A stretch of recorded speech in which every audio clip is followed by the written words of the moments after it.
Morning, it's Amber, Blooms on the Hill. It's Monday. I haven't been here for a while on the tube. Really busy. Apologies.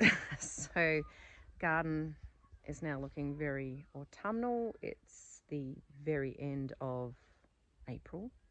So, it's the middle of autumn, and it's actually been quite warm all the way along. We haven't had a lot of cold weather, so it's been very different.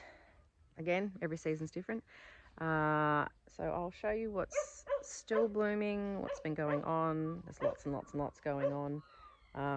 Been busy with other things other than gardening stuff, as in livestock have gone to market and the usual farm stuff. But it's been pretty busy gardening wise. There's been lots of seed sowing, lots and lots and lots of successions of things, which is we're doing that different, like much better this year. So lots of successions for the next season. So we'll have waves and waves of flowers, hopefully. And so I've been putting seedlings in as they're getting ready. I've been building new garden beds, topping up garden beds, put lots of tulip bulbs in. Yesterday put bearded iris in. Finally, I sort of been wanting to put those in, but had a wasp problem. So anyway, still doing harvesting a little bit. Dahlias are, I'd say, done now, but I found the odd one yesterday to put in bouquets to go down to the bakery. So still doing a lot of that kind of work. Zinnias are still going, still getting bouquet orders, and the local netball club has started up playing this month for their season, and then they order bouquets from me to give to players who reach a milestone game. So they might be playing a 50th or a 100th or a 200th game or something like that. So they call on me to do bouquets for them. So still a little bit of work dribbling in, but I'll show you around and keep you updated. So a big difference for the next coming season will be this, which is tulips. This whole bed here is all tulips. I can see a little piece of yarrow popping up again. I actually had yarrow in that end and I pulled it all out. Didn't love it. Didn't like the itchy foliage and found I never used it. So that's come out, although it keeps popping up. And there's a little piece in that status bed, that little bit of pink. That's a bit of yarrow. So I think it'll just keep coming back. But that's completely full of tulip bulbs. And then this end. And then in here are Renunculus, which I actually pre-sprouted for the first time. So, which meant I had the little corms. I put some soil in the trays, put the corms in, which had been soaked for 3 hours, and then covered them with a bit more soil and kept that moist. And then they developed lots of roots and some shooted. So hopefully they will flower a little bit earlier. Okay, so it's not a massive bed of ranunculus, but I also have seeds started, which are starting to sprout now. So my tulips, this is the first time I've actually ordered wholesale, so that was exciting. So they probably worked out to be roughly 68 cents a bulb. That's in Australian currency, obviously. So that does make them a little bit more profitable. If you're to buy them retail, it's not worth having them. There would be, I had to send a wish list. So I got them from VDQ Bulbs in Tasmania. Had to send them a wish list, and they obviously sorted out all their orders for other flower farms and probably much bigger growers than me. And then I got sent, I got a notification to say this is the ones that there are and you need to pay us now. So I did that. So I probably got maybe 1,500 bulbs, I think. So it's going to be lots of tulips. It's actually quite small scale, compared to other people, but it should be glorious. I was very careful to order some very early flowering ones, which are they're called World's Favourite. So they're sort of an orange with a yellow tip. And then I ordered some early flowering ones, then some mid flowering and some late flowering. So hopefully they'll go across September, October, November. And I was careful to order a pink, yellow, white, yeah, pink, yellow and white in amongst each of those like early, mid and late flowering. And there was also a lovely purple. I also got a red across each of those months. And what else was there? There was something that was spectacular. Can't remember now. Anyway, I didn't get any doubles, but I don't normally do tulips, but I did this time because of the bakery. I'm thinking that people will be pretty desperate for some colour come end of winter. So we've done tulips. So we'll see how they go. Yeah, so that's that. And I didn't get as many ranunculus because I've never had great success with them. Maybe the first year, but they weren't the nice Italian ones. We've had funny springs, so we've had very, very, very, very cold and then a crazy hot day, and the ranunculus don't like the heat. Last season I had some ranunculus columns in the ground, and then we had chickens living in this area. We've got a little chook shed just behind over here. The little chickens came out and they were scratching around, and they dug up and ate all my corms. They obviously look like spiders. And then I did have some in crates to try that as a method, and so I could move them to the shade. And then the chickens also dug those up too and ate those. So I had very little ranunculus. So this year, no chickens. And I'm starting some from seed. So this is why I've pre-sprouted these ones. So if they can flower a little earlier for me, I might get flowers before the heat, and really the earlier the better, because I've got early weddings, and potential weddings, and some booked in, I'm pretty sure. So I'm trying to get these flowers as soon as I can. It's a big old mess over here. Rose bushes that need some love. They're all very weedy, and also some rose bushes that I think might have died. There's some looking terrible here. I got my eldest son to spray some horrible, annoying blackberries here, which most have died, but they will come back, no doubt, because they're just the most annoying things ever. But along here, there's a lot of rose bushes, which I think he's got as well. It wouldn't have been his fault, but these are actually rose bushes I bought off a flower farmer, and there was 20 along here. Some are flowering, which is bizarre, which is probably pretty normal, but it's getting quite late. It's still not overly cold, but anyway, I could have lost some of these, which makes me sad. They might bounce back. I don't know, but I'm actually thinking about moving a lot of these rose bushes. This area here is just a dead area. I wanted these blackberries killed because I'm planning on just mowing all of this and then putting the cardboard down and putting in the compost on top and making other beds. That's been a plan for a while, but this area here has always been very blackberry covered, so we're sort of slowly getting there. And actually there's blackberry here that still is sort of coming back. Yeah, it's an absolute nightmare, but anyway, I'm putting in seedlings. This is stock and weeds. I've got a weed in here, but this is some nice the first succession. So I've been doing lots of successions of stock because it's a one and done. So that was sort of the first lot. That was, I think, a second lot, and then this bit over here is some more. I've still got more trays to go out, but just still too small, and I've got more seeds to sow, so we're getting along with that. This is another bed that needs weeding, but this is honeywort. And then there's, this is the drumstick scabiosa. I haven't got much of this. I only grow that to dry that. So I'm not going to bother with any more. But the honeywort, it was actually over there for this season. And yesterday, my husband and I were having a little garden walk, and we saw some popping up.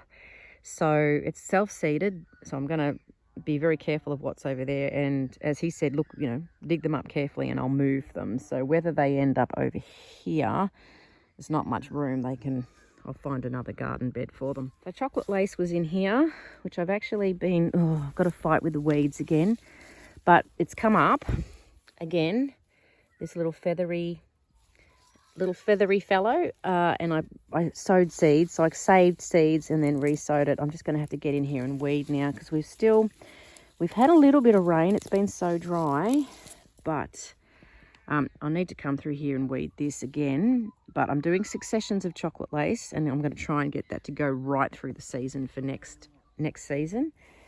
This is my winged everlasting that I've had for this season, and it's actually come back really well now that the chocolate lace, which was here and really tall, and also here, so it was kind of crowded out, but now this has been producing more flowers. So I've still been harvesting this to dry it.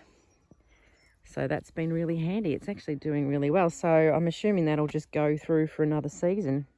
I can't remember whether it was a perennial or not, but it's happy. There's also an odd chocolate lace that's just self-sown. So we're just going to leave those. And in here we've put some nigella, and this is globe amaranth, having a go at overwintering it. Also weeds coming through. I've also put in some violas, so I'm getting on the viola train, and I did buy the Pansies book it was Brianna.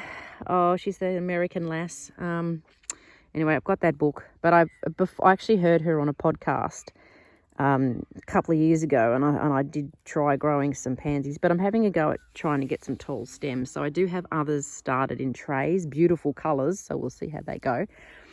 Here's some more status here. Lots and lots of status for next season. Still is a big status bed. Harvested so much off this bed, it was fantastic, and there's still little bits coming. This will overwinter again. I've been cutting the spent ones like this. I'll cut that right down, and it should be fine for next season. And I did, actually I think I got the boys to do it. They dug out my bed a bit wider because it had gradually crept, the grass had gradually crept over and weeded it over, made it narrower. But there's new status in amongst that. I know it looks very weedy, but we're getting to it. This was foxgloves I started. Oh, that's been sitting in there for a season already. That's the apricot beauty, I think it's called. That's didn't flower this season. It should next season. And this, at this end part of foxgloves and weeds, is different varieties that I started at the start of this summer just gone and planted out at the end of summer. So I think that one will go with this. They should flower next spring, this coming spring. So that'll be my foxglove bed. My sweet peas that I've planted for this autumn are already flowering, some of them. I need to net, obviously. I've just got to buy the structure. So I'm not using the jute netting again because it collapses. It's just not strong enough.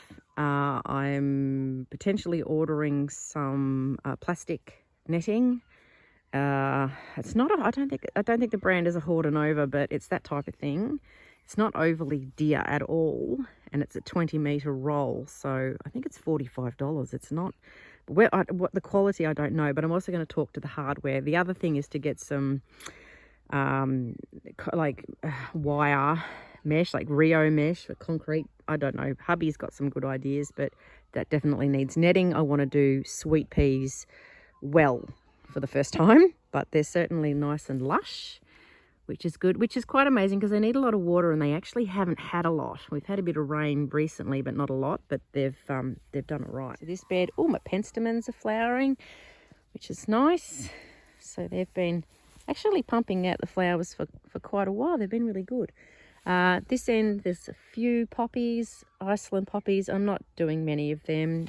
They're not a great, I don't know, I like them, but they're not a great cut flower. The petals just fall out everywhere. A bit more stock, just finding places for more successions. And then some Gadisha that looks really sad, but it just sort of changes colour as it gets colder, but it should hang on in there. I've got more successions of that too. There's two varieties, the tall mix and the azalea, which is a bit more peachy in colour. And this bed here, I've still got the perennial scabiosa flowering, which is the Fama white and the Fama blue. That took quite a while to really establish and then start flowering, but it'll keep coming back every year. So I've put more of that in here. Doesn't look like much, and I've got more trays of it coming. This is where some ranunculus actually were in the ground last season. So as you can see, this one's come up, another one come up. I actually dug corms up out of here and put them in with the ones I purchased, but I've missed the odd ones, so they're just opportunistic flowers. They can stay there and do their thing, but eventually I want to have like this just to be all scabiosa, this whole bed. This was a Dahlia that popped up unexpectedly. Obviously when I dug up the tubers from this, like the clumps from last season, you know, the odd tuber breaks off and you get this random Dahlia plant, so I just let it stay there. So there'll be another good clump under there to save for next season or sell excess tubers or whatever. But I'm not doing, back to the scabiosa, I'm not doing any more annual scabiosa. It's really sweet. It's a nice little airy sort of a fill, but it's a pain in the backside to deadhead. Like you're constantly deadheading it, and it doesn't really last that long. This I love a lot more. It's bigger. I mean, that's amazing.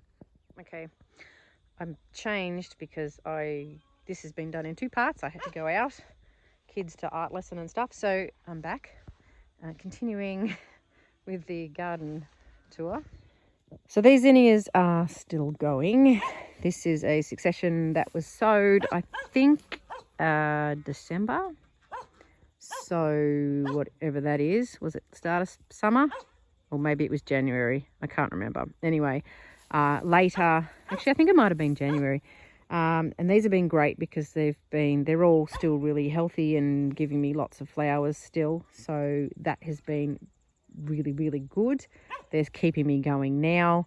There's a lot of Banari giants in here. These are the Oklahoma salmons. At the end, they're not getting as tall. You don't get a huge amount of doubles on them.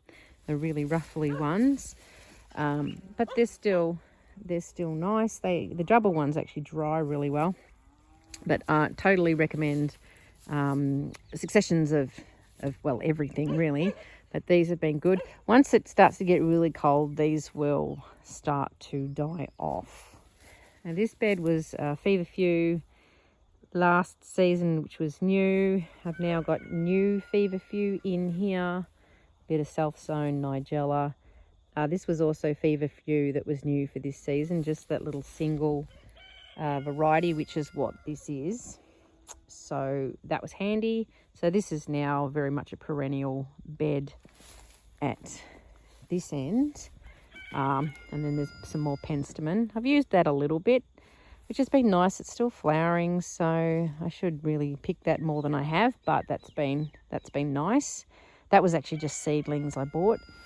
These are snapdragons, and this is a whole row of snapdragons, and this is actually a new bed. So I did have a structure here for sweet peas and a gap where I could walk through, but I've just made this one big long bed. Sweet peas are looking a little sad because they had to compete with no rain for a while, but there's quite a few different varieties in there. I did learn something new with the snapdragons in terms of what group they are, so I can quickly run you through that if you like.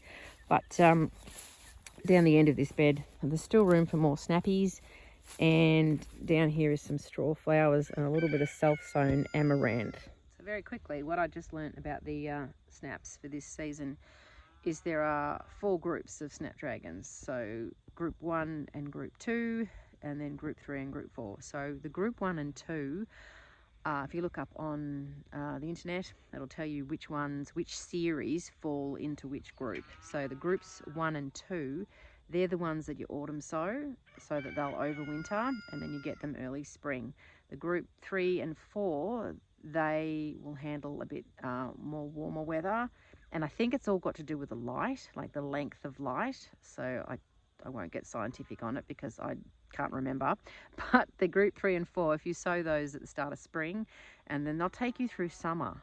So I've never done that. And I do know for this group 1 and 2, the Costa series, the Maryland series. What else have I done? I think that's the main ones. I think I've got a Tetra mix that's not particularly exciting, but I've got one called Lucky Lips in there, which I think is hysterical. But within the group 3 and 4, that's the Potomac series, and which other ones I can't remember. But for the moment, for this hardy annuals autumn sowing, certainly the Costa and the Maryland. Okay, so hurtling over to next bed, I've got Larkspur. Quite a few different colours, and there's lots of successions of that coming. I've also got over here some more Status, and another little bed down here which I wasn't able to top up with more compost because all of this was self-sown. This is that's a weed that I'm pulling now. This was where I had my Chinese forget-me-not, and also some tricolour salvia, so both of which has self-seeded and come up really well. There were some extras I just popped in here. I can see some, I'm pretty sure that might be Nigella. See that? No, that looks like Nigella. Yeah, so there's some random things coming up here. I'm just leaving all of this. So, yeah, I didn't have to do too much work to get this. Problem with not putting more compost in is I'm going to be dealing with a few weeds, but that's okay. That's no work done into getting these plants for next season, so all good. This was another bed of zinnias that I threw in whenever it was, January, so that's been handy. There's a chocolate lace that self-seeded itself that I was cutting from quite late, and then I collected seeds off that. This is a spare bit, and there's those Status again. More zinnias that are still going. So they were another January lot. Plus this lot here were January, and this lot here, they were also January ones. So there'd been a mix of things. This Status bed's been in here all season. So I've been cutting this back, still cutting from it, but cutting it back so that it comes back for next season. Little bits of weeds. I've got to put something in here. What else have we got? Oh, now these are some floret zinnias. This was sort of a second lot. And at the end here, a little patch there and a little patch there, and some floret celosia. And the celosia that's all finishing. Saved a lot of seeds off the celosias. The zinnias have just been pumping out the blooms. They've been fantastic. I'm still cutting off them. I'm actually not saving any of these seeds because I do have packets of floret seeds stashed away for next season. So I'm just still cutting, and I'm still been getting some nice ones. Been getting some pretty gnarly ones towards the end of the season, but they've just been going and going and going and going. They've been fantastic, and I actually haven't had to net them, so I've had no problems with them. My Rebecca's looking a little sad, but I'm going to endeavour to hopefully it'll overwinter and it'll just keep flowering continuously for me. It's supposed to be a perennial. I know people treat it like an annual, but maybe that's just in the northern hemisphere where it's colder. So there's that patch of that, and that's been quite good. It's thrown up a few new flowers here and there. And I've got another little patch of it over here. So I weeded all the way around this yesterday. I really like this one. So hopefully they'll come back. We'll just see what happens. I did weed this bed yesterday. There was some dahlias in here I pulled out. And some celosia, that's all gone out, and I've put some more compost on.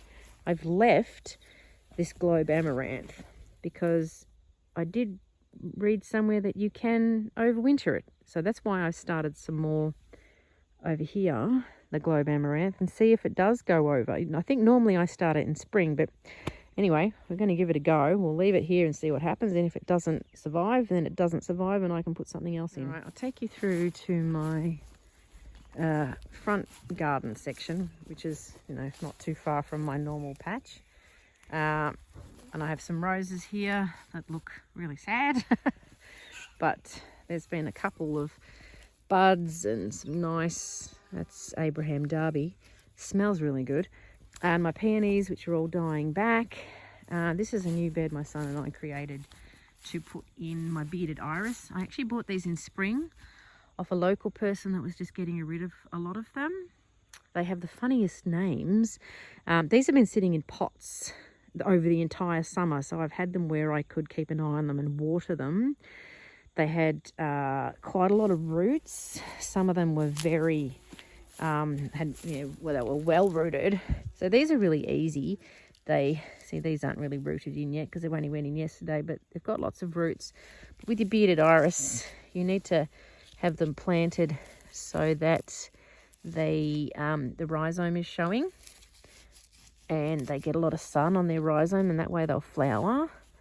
So hopefully these guys won't go anywhere. They did have long, tall foliage, but I cut it down so that they won't topple over when I planted them. And you want the roots to get established, so this is why the top's been taken off, so they don't sort of flip out of the ground. But I would have planted those a bit earlier, but we did have a wasp nest in here, so they make a hole in the ground. In fact, there were several holes, and we had a lot of wasps coming out of there.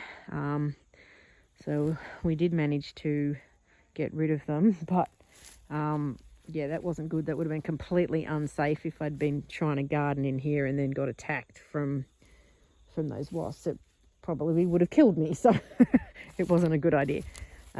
This section of my garden over here, normally this has a lot of foxgloves in it. We've had such dry weather, they normally self-seed and come back. There's a handful. There's one there. My son and I tried to scatter a lot of seed. Well, we did. And it just didn't take because it was so dry. Whether or not any more pop up, I'm not sure. This is weedy now, but I think I might just cut my losses and keep these few plants that have survived and put some compost down and put something new in here. It's just another little handy spot. But it looks a bit nasty like that. And we'll just make it look pretty and put something I can cut from. Whether or not I put more feverfew, I've got some along here. Whether I do something like that, but I've got another spot there to fill. I'll take you down to the paddock, which is still flowering, but it's not looking great, to be honest. Lack of water hasn't helped. Down this side, I have actually put some perennials in this, so there's been some Physocarpus that's gone in. There's been this lovely little Australian, I think it's just an Australian native thing. Actually, I think it is. I can't remember the name of it, but it starts with L. But this is a lovely little foliage. I really like that. So that's gone in. And a few other natives that my husband got me for my birthday, which was in March. So they've all just been planted along here. So hopefully they survive. I'm not great at natives because I just always forget them and then don't water them. And yeah, straw flowers are pretty much done. They've battled. They don't mind the dry, but they've battled. Cosmos is all done. This one decided to have a real big reboost. So it's got some flowers on funny stems. It's a bit hard to use, but I've actually pulled some of these cosmos out, but this was all cosmos in here. But as you can, there's like all these plants, little cosmos plants have self-seeded, and they're coming up everywhere, all through here. Little cosmos guys. So I think they're just going to keep popping up forever. I had two marigolds. This was all that's left of this one. The other one was, it's a little bit of it down there. So that's a tender annual. It is a cut and come again, so I probably should have cut harder off this. So I didn't really realise it was a cut and come again. Just keep really cutting from it. But the first flowers from this were fantastic. It's African Savannah, fantastic variety. Sold really well at the bakery. People really liked just a bunch of really big, bright orange flowers. I didn't know how they'd go, but they were really good. I only actually grew it to dry it, but I didn't even end up drying that much of it because I sold a lot of it fresh. So that's worthwhile having, and I'm going to grow a lot more of it. All right, the dahlias. This is Perennial watermelon. They seem to be still throwing up buds and hanging on there. It's not a cut variety, it just looks cool, but I'm getting the odd little one popping up now, but this is Nugget. She's lovely. See, it's got a really bendy stem. These plants are all getting very sick and eaten by things, diseased. Everything's just sort of blowing open straight away. The stems are really thin. There's not a lot left. This has just got little seed heads, which are the pointy ones. A handful of new flowers, but not really. This has all been just like cut at and hacked down. Look at it. It's all falling down in the center here. So this has really worked its guts out, all of this. And there's hardly any flowers left at all. So I honestly don't think I'll get anything out of here, because the flowers that are here, see, this one's been chewed on, they're very, the stems are just so thin, and the flowers, they feel very, I can't describe it. They're like tissue paper almost. There's no substance to them. So there's sort of, and then you get these really demented heads. Look at that. That's what happens towards the end.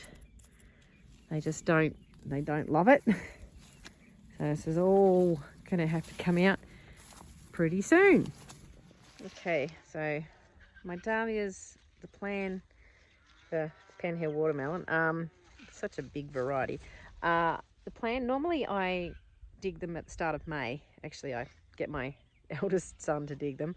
It's my Mother's Day present. So beginning of May is Mother's Day. He comes and he will spend a couple of hours and he'll get them all out of the ground for me really quickly and really easily, which is nice. And then we put them, I've got some plastic buckets, we dump all the clumps in, knock off most of the dirt, and then they just go and they store it in my dairy or under my house, wherever they all fit. I'm not going to do that this year. My trouble with storage is I don't have a sort of a big proper shed just for storing my dahlias in, because they need to be kept cool, but not freezing, otherwise they'll turn to mush. But they also still like some humidity so that they don't dry out. Now, I will lose a few, not a lot, but I will lose a few to being dried up and shriveled. You can actually replant a shriveled, as long as it's not too shriveled. Often you'll still get sprouts. So, you can't really sell the shriveled ones though, because people will get upset. But I've got, usually I save the shriveled ones for myself because they've got perfectly good shoots on them and they're all good. They're all fine. They're very, very resilient. But what I thought I'd do is just leave them in the ground and dig them up gradually. So because this is a slope, this paddock, it goes downhill towards that way. It's not a massive slope, but it's enough so that there's pretty good water drainage. And what I'm going to do is I'll just dig up one variety at a time. I'll dig up that variety. I will then go and take it up to the house. It will get divided and stored, and then I'll start on the next one. So I need to get the paddock clear, obviously before they need to be replanted, which will be October. So hubby will come through with the tractor at some point before then, and he will we'll have to spray any weeds, and then he'll just get the tractor and the rotary hoe and fluff it all up for me and do all of that. I don't know whether we'll have irrigation by next year. Fingers crossed, just depends. Just see what I can afford before then. So if I don't, I don't. If I do, great. But we'll just see how we go. But it's not the end of the world if I don't. Ideally, I'd love it. But that's sort of what's the plan for this. Next season we'll do it better. So I'm going to have wider rows. See how close it is. It's also quite snaky in here. I've had 3 encounters, like of, I think I mentioned it, of nearly standing on snakes, and then there's 2 that live very close. Well, they live in my flower garden, so that's great. So I need to have wider pathways, definitely, so that I can see what's going on. I could get the mower perhaps down the centre and keep it clear, and also to stake. So I'll corral everything. I'll have posts, and we'll get some wire or whatever, and we'll just corral everything, fence everything in so they don't topple over, because that's been a bit of a problem as well. So we'll do that too. So that's the plan for the dahlias. But meanwhile, that's what they look like. Really sad. And then you get an odd one which is still looking sweet. It's all right for, you know, cutting, putting in the house, making arrangements to play with. Look at the carnage. You can see where I've been through. So they're all funny now.